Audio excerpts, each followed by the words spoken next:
Conversamos esta mañana en el estudio con el subsecretario de Prevención del Delito, Eduardo Vergara. Subsecretario, ¿cómo le va? Bienvenido, buenos días.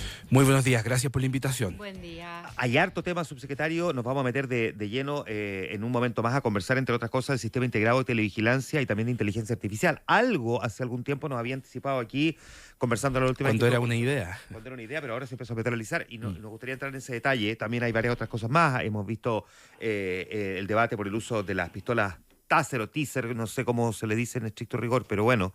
Pero antes de eso, déjeme partir preguntándole, porque ha sido inevitablemente controversia a propósito de un operativo que lideró el Ministerio del Interior y las policías este fin de semana, y el correlato que tuvo políticamente. Déjeme preguntarle cuánto afecta en la práctica, cuánto boicotea los esfuerzos que hace el Ministerio del Interior cuando se generan polémicas que provienen además del propio oficialismo, cuando hay cuestionamientos al operativo, incluso dejando un cierto manto de dudas sobre si esto pudo haber sido un montaje. ¿Cuánto afecta el esfuerzo que hace el Ministerio del Interior?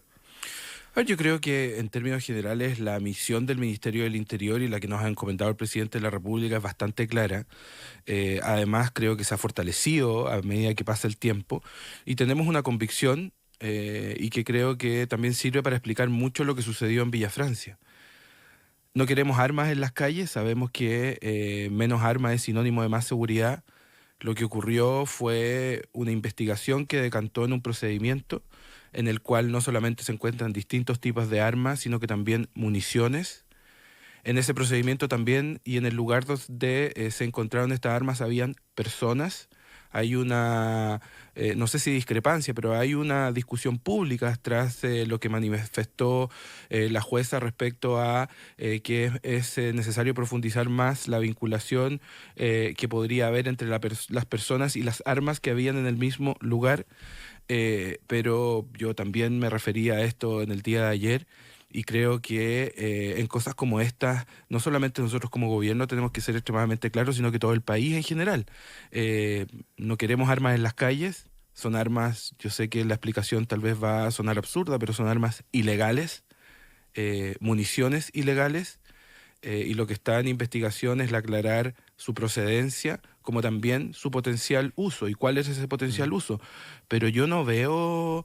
O sea, yo de aquí no veo una escala de grises respecto a la importancia de sacar armas de la calle o sacar armas de circulación. Es que la escala de grises donde queda marcado, no sé si hay grises, de hecho pareciera entre blanco y negro, es que durante el fin de semana hubo un serio cuestionamiento, pero ni un pronunciamiento del Partido Comunista respecto de por qué habían armas en un comedor comunitario o en una radio comunitaria. Y las armas las encontraron, porque salvo que nos digan que las armas no estaban ahí, que las pusieron después arriba de la mesa para exhibirlas como parte de lo que se había incautado, las armas fueron encontradas allí y el Partido Comunista no hizo ninguna referencia a explicar por qué habían armas en lugares donde no deberían haber armas, deberían haber micrófonos o platos, digamos, o comida, pero no armas. Entonces, y al mismo tiempo se cuestiona. Y de hecho anuncian hasta oficiarle al Ministerio del Interior para que a su vez oficie a Carabineros para explicar sobre el operativo sin mención alguna. Digo, uno de los partidos del gobierno que debería estar alineado con esta política que ha definido el presidente Boric y no hace mención alguna a eso. Entonces, por eso le pregunto cuánto afecta el trabajo que está haciendo el Ministerio del Interior y el esfuerzo que le pone. A ver, yo creo que lo que más grafica eso es el hecho que tú y yo estemos hablando en este momento.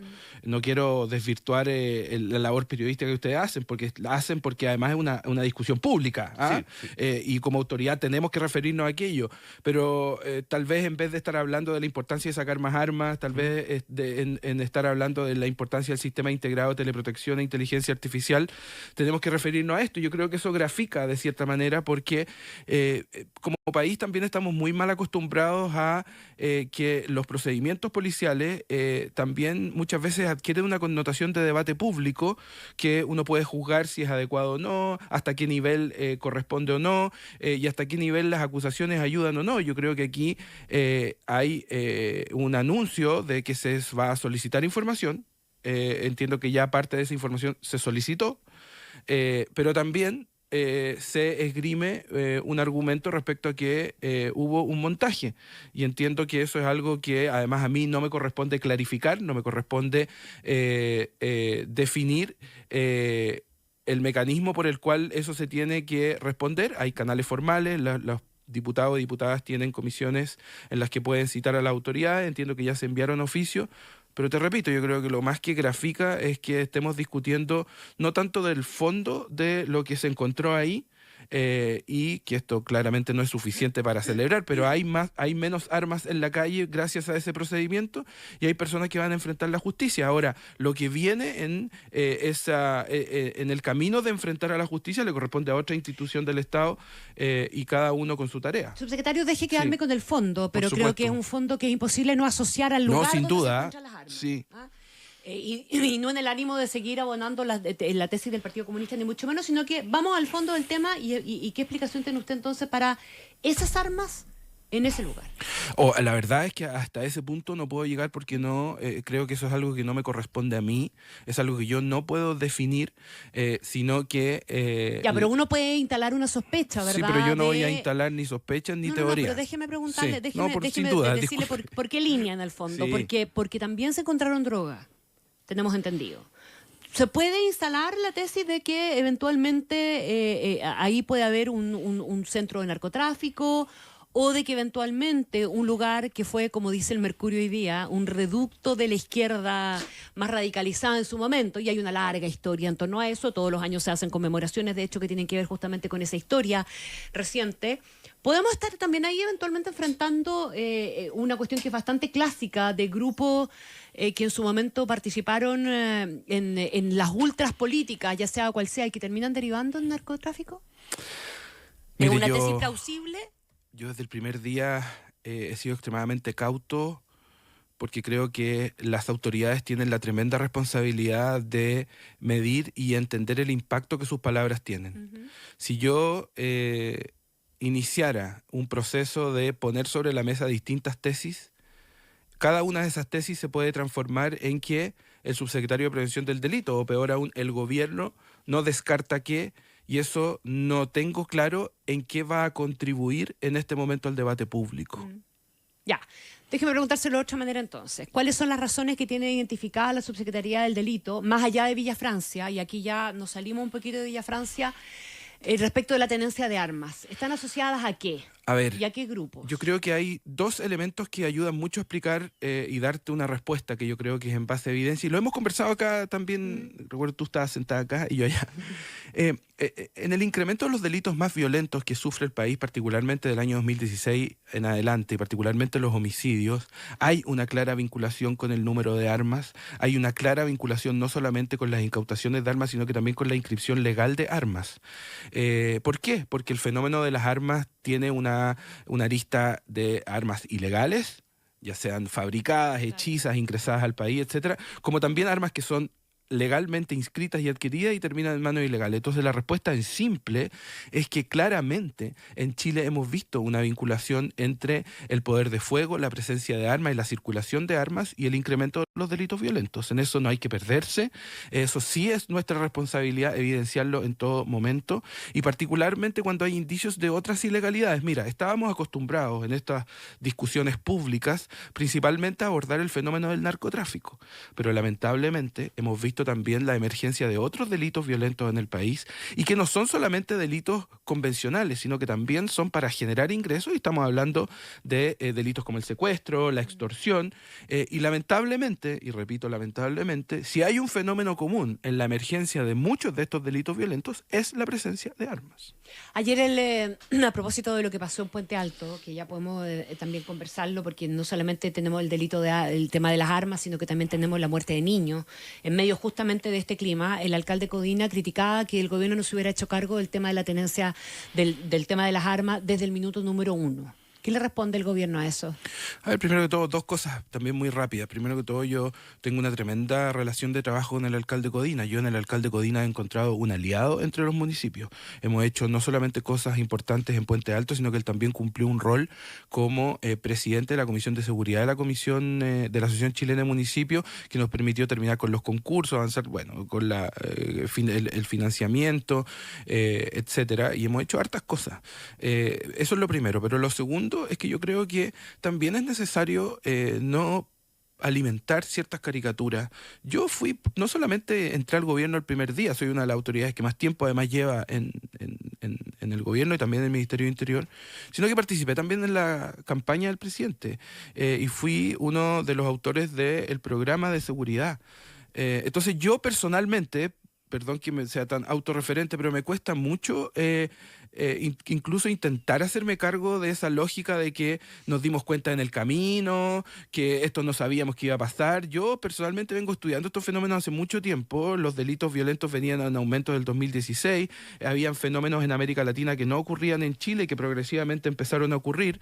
Entonces, yo personalmente, ese tipo de análisis, primero no los comparto, pero en segundo lugar, tampoco se ajustan a el trabajo que yo he venido haciendo desde el primer día, como tampoco del Ministerio del Interior, y estoy hablando en este caso de la ministra Carolina Toá, como del subsecretario Monsalve. Entonces, también, tal como es legítimo que una autoridad emita una opinión y emita un juicio, también es legítimo que una autoridad clarifique que no comparte ese tipo de declaraciones. Déjame llevarlo al sistema integrado de televigilancia y de la inteligencia artificial, porque cuando estuvimos conversando la última vez aquí en el estudio, subsecretario, usted nos hacía una descripción que resultaba una promesa muy auspiciosa para un delito que es bien angustiante también, ¿no? Explíquenos en la práctica cuánto se ha avanzado respecto de esto que nos contó la última vez y cómo funciona en la práctica para poder entender qué podría representar en términos prácticos para enfrentar un delito que se volvió muy común en Chile. En simple, desde el 1 de enero nosotros recibimos presupuesto para implementar una etapa piloto del Sistema Integrado de Televigilancia e Inteligencia Artificial que tiene 3 componentes y voy a ahondar en el último, que es el que presentamos ayer. Pero el primer componente es la sala de municipio. La idea de este año es llegar a 14, pero ya tenemos 7 municipios sentados en una sala, un representante de cada municipio con un computador conectado a su municipio, no solamente coordinando la acción, sino que también dialogando con los otros municipios y con un carabinero en la misma sala. Esa sala de municipio ya está operativa para 7 municipios y la idea es llegar a 14 este año.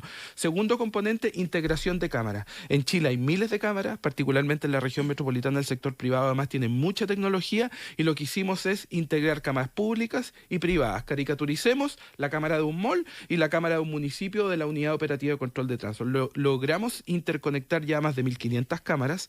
Ya terminamos ese piloto porque ahora salen las bases de licitación a fines de julio para que eso se concrete. Integramos cámaras. ¿Base de licitación para qué? ¿Para el software que debería...? Son 2 software, ¿ya? Claro.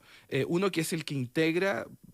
El municipio A compró cámaras en China con un lenguaje X, cámaras claro. A, y el municipio B compró cámaras, estoy caricaturizando, pero no sé, en Estados Unidos con un lenguaje distinto. Entonces, integrar eso no fue fácil. Ese es el primer software. Claro, que tecnológicamente tiene una complejidad, pero en el fondo la idea de integrar las cámaras no solamente, me imagino, que las tengamos todas puestas en unos grandes monitores, ¿no? Porque alguien tiene que estar... claro.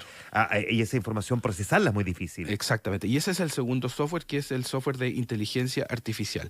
Ayer una de las cosas que le mostramos al presidente de la República, como por ejemplo uno podía ingresar vehículo rojo con vidrios azules y un techo que se abre, o sea, estoy dando... y el software empieza a buscar en las cámaras ese vehículo, lo identifica.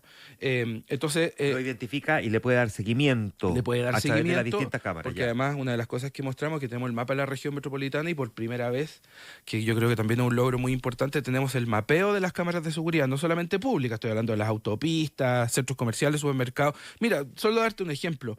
El día en que logramos esta conexión, cuando cerramos el piloto, en el barrio Meix tenemos cámaras del municipio de Estación Central, hay cámaras públicas también, pero conectamos las cámaras de Arauco Estación y nos encontramos que puntos donde no había una vigilancia pública, hoy la hay gracias a las cámaras de un centro comercial. Ya, esas cámaras son para... ¿Se pretenden utilizar para qué? Porque la primera lógica que a uno le apunta es...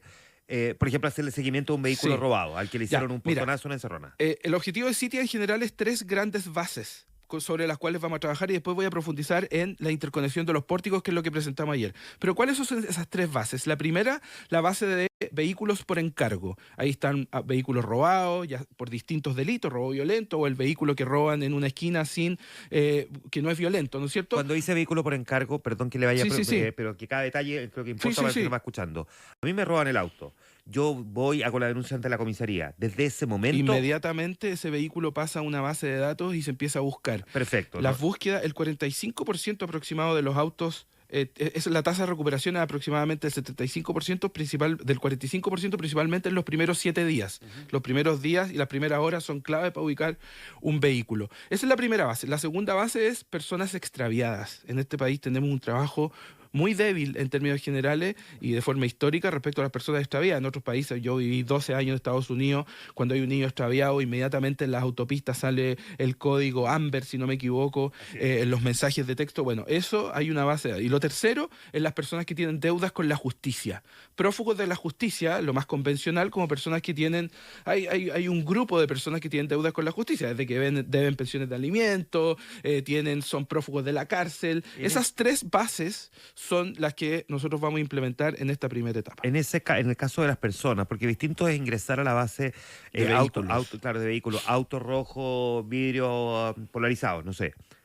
En el caso de las personas, ¿cómo se hace? Porque no es lo mismo que se ingresa la fotografía de la persona. Ayer, de hecho, en esta reunión de trabajo donde le presentamos al presidente de la República el avance, estaba también la ministra de Ciencias. Nosotros hemos hecho un trabajo muy serio y riguroso respecto a lo que significa el tratamiento de datos. ¿Por qué? Porque hay países, te voy a dar 2 ejemplos muy rápidos, en San Francisco y otras ciudades se prohibió el uso de drones. Así es. En París, yo me reuní con las personas que están a cargo de la seguridad de los Juegos Olímpicos, de alertas terroristas, está prohibido el reconocimiento facial. Y tienen que implementar otras tecnologías. Entonces, primero lo que queremos hacer es avanzar con un grado de seriedad y transparencia, y aquí voy a pasar al tercer punto, por ejemplo, en el portal del sistema preventivo para el robo de vehículos, que es lo que dimos a conocer ayer, que ya tenemos 505 pórticos integrados y se va a sumar COPSA, y eso nos va a dar un salto de más de 3.000 pórticos más. También trabajamos con un algoritmo que va a ser público, en el sentido de que hay herramientas de transparencia y tú dices, mira, lo que estamos buscando es esto, y así se construye. Porque lo que no podemos hacer es poner en riesgo una discusión pública y que nos inhiba de usar la tecnología para lograr mayor seguridad. Y con esto cierro el punto para explicarte brevemente lo que iniciamos ayer. Este sistema preventivo interconecta pórticos. Tenemos un portal que es el que le mostramos en avance al presidente de la República. Tú ves el mapa de la región metropolitana y vas viendo unos iconos que salen en la patente de todos los autos que son de la base por encargo que están circulando en la región metropolitana. Pero además con inteligencia artificial, y lo mostramos ayer, tú ingresas una patente, te aparece su historial de detección de pórticos, pero además una predicción de dónde es más probable que va a estar en las próximas horas y en los próximos días. ¿Por qué? Porque esto no es solamente un vehículo que se roba y alguien se va arrancando con ese vehículo. Hay clonación, hay gemeleo, hay comercio de vehículos. Por eso lanzamos una plataforma donde las personas pueden consultar si la automotora es real o no. Entonces hay un universo significativo. Pero también, y con esto prometo cerrar, si es que yo estoy enfrentando un operativo, hay un robo o hay una persona que se sube a un vehículo, se acaban de robar un auto y yo le doy prioridad a una patente, la ingreso y por primera vez tengo conectados todos los pórticos que antes había que golpear municipio por municipio o concesionaria por concesionaria, y cuando tú tenías esa trazabilidad de esa imagen, el vehículo podía estar en Bolivia. Esto ahora nos permite un seguimiento en tiempo real con una predicción de inteligencia artificial, pero también con nuevas herramientas para que la policía pueda actuar. Eso es en simple. Subsecretario Eduardo Vergara, ¿qué pasa con las pistolas teaser? Expliquemos bien qué son, para qué sirven, dónde se usan, en lo comparado eventualmente, y la polémica que se instaló de alguna manera con el gobernador Orrego, ¿verdad? Que las da como por confirmadas para su uso, mientras que el gobierno dice que están todavía en evaluación. A ver, 2 cosas. Primero, esta discusión ha ocurrido en el ámbito policial y en el ámbito municipal. Voy a partir por el segundo porque es el más rápido para que lo despejemos y después entremos al policial. Me tocó a mí elaborar y tramitar la ley que fortalece el rol preventivo de los municipios, que se aprobó en la Cámara y ahora está en segundo trámite en el Senado. Distintos parlamentarios pusieron sobre la mesa primero la posibilidad de que los funcionarios municipales se armaran, o sea, que tuviésemos municipios armados. Como gobierno fuimos muy claros en que no vamos a armar a los municipios. Y en segundo lugar también se puso sobre la mesa el uso de armas eléctricas. Y ahí es donde cumple la categoría de las armas taser. Y ahí fuimos claros, eso, la postura del gobierno es una sola, en eso no vamos a avanzar. Y está el segundo aspecto, que es el policial. Ahí nosotros, como parte del Compromiso Nacional por la Seguridad, como Ministerio de Interior, nos comprometimos con parlamentarios de distintos sectores a evaluar la posibilidad de que nuestras policías usen armas que son en algún caso catalogadas como armas no letales, y son armas eléctricas, y son, en este caso, es la categoría de la taser. Esa investigación se está llevando adelante, particularmente por parte de Carabineros, de Chile, y lo más reciente que hemos avanzado es comprometernos ya a avanzar en la exploración de lo que significaría un protocolo para su uso. Las opiniones y la evidencia respecto al uso de las taser está dividida, no solamente a nivel nacional, sino que a nivel internacional, respecto a la correcta categorización del daño que pueda generar. Sin embargo, y con esto cierro el punto, es un paso que está en la escala previa, claramente, al uso de un arma de fuego. No podemos tampoco irnos al otro extremo y decir esto es lo mismo que un arma de fuego, porque no lo es. Ya, pero ¿de qué sirven?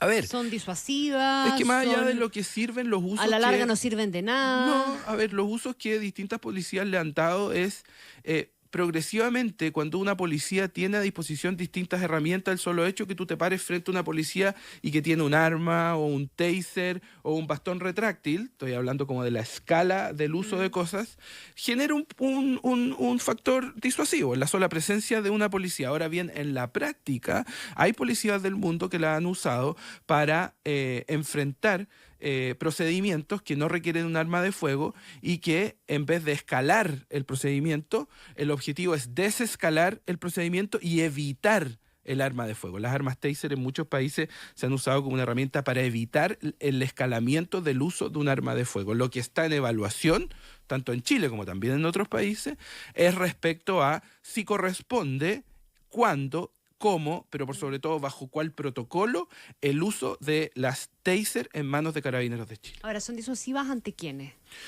No, ¿Por yo... qué? Porque Sí. con el nivel de Yo- armamento que vemos tiene disponible parte del crimen organizado, me imagino que ese tipo... Es que yo creo que una taser no es disuasiva por sí misma, sino más bien es en la presencia y el uso de un agente policial. Yo creo que eso es distinto, porque nosotros hemos avanzado, yo me voy ahora a Iquique en unos días más, que es una ciudad que es la que comenzó el uso del nuevo uniforme de carabineros. Y el nuevo uniforme de carabineros, que se va a expandir a otras regiones, en su cinturón el policía tiene distintas herramientas que les permiten escalar el procedimiento hasta llegar al arma de fuego y, por supuesto, siempre evitar el arma de fuego en un contexto donde sería desproporcional a el contexto que está enfrentando. Entonces, yo creo que más bien tiene que ver con si es parte o no de un set de herramientas de una policía, que no nos olvidemos, Carabineros es una policía fundamentalmente y por definición preventiva en nuestro país. Cumple roles bastante amplios. En otros países hay policía más especializada, etcétera, en distintas cosas. Carabineros está en un abanico bastante amplio. Y es en ese contexto en que la discusión pública ha avanzado. En la proyección de lo que se plantea como desafío, usted tiene, digamos, una subsecretaría con un nombre que es bien específico, como Sí. de prevención del delito. Un nombre complejo. Es además. nombre complejo, porque Sí. además es como una promesa, digamos, Sí. que de repente se hace muy difícil de cumplir. O sea, cuando ya se concretó el delito, no O se más logró. bien difícil de medir. Difícil, Porque, claro, y es difícil ¿cómo de- le explico yo cuántos delitos hemos logrado, claro. prevenir? Más Prevenir. bien cuando se logran bajar. Pero sí, Claro. estoy de acuerdo. Entonces le quería preguntar eso. ¿Qué delito siente usted y que desde su subsecretaría se ha logrado prevenir? A ver, particularmente, yo creo que para tomar la discusión que teníamos respecto al robo de vehículos, el robo de vehículos cuando llegamos al gobierno estaba en un punto crítico. Si no recuerdo, en la región metropolitana o en el país, teníamos alrededor de 260 robos a la semana. Era una cifra bastante alta. Y una de las principales tareas que yo asumí era reducir eso. Yo no estoy aquí celebrando ni diciendo que la tarea está cumplida, pero el 2023 bajamos el robo violento de vehículos en 19% respecto al año anterior y este año hemos, periodo a la fecha, comparado con periodo a la fecha del año anterior, cuando cerramos los meses seguimos con orden del 8, del 9% de reducción. Es algo que ha bajado, pero que no nos confundamos, porque mientras hayan víctimas es muy complejo además para la discusión pública. Quienes nos están escuchando que han sufrido este delito o conocen a alguien o han visto en la televisión algo, dicen, bueno, pero ¿por qué dicen que no ha bajado si yo fui víctima? Bueno, sí, todavía falta, por eso este sistema preventivo que lanzamos ayer, pero ese es un delito que ha bajado. Hay delitos como los homicidios, que es el delito más complejo y que lo hemos conversado acá, que venía también en una curva al alza. Se quebró esa curva el año 2023, hubo una reducción de la tasa del 6%, pero ese sí que es un delito incluso mucho más, es el más complejo. Entonces hablar de celebrar que lo bajamos, no, ahora viene lo más difícil, que es sostener esa baja. Sostenerla, Entonces claro. yo creo que ahí hay dos delitos que ejemplifican la complejidad de lo que estamos viviendo y que hemos logrado instalar estrategias estatales. Ojo, miren, yo cuando les hablo del avance en robo de vehículos, si es que no hubiésemos trabajado en conjunto con el sector privado, autopistas, aseguradoras, asociaciones que importan autos, los gremios, etcétera, no hubiésemos bajado estos delitos como lo hemos hecho. Entonces, yo creo que estas son cifras de Estado y son logros de Estado. Por supuesto que los gobiernos conducen, por supuesto que yo tengo la tarea de la prevención del delito y el gobierno tiene la tarea de la seguridad, pero lo que se ha logrado es porque hay un Estado que se ha fortalecido. Subsecretario, en el tema de los autos hay un capítulo con la clonación de las patentes. Sí. ¿Qué pasa? ¿Cuál es la pista que se sigue respecto?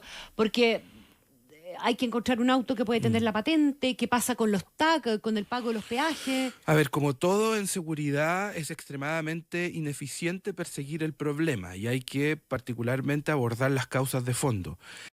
Hace unas semanas atrás lanzamos con el registro civil y los gremios que importan y venden vehículos este registro que les comentaba, donde la persona puede consultar si la automotora que le está vendiendo el auto es real o no.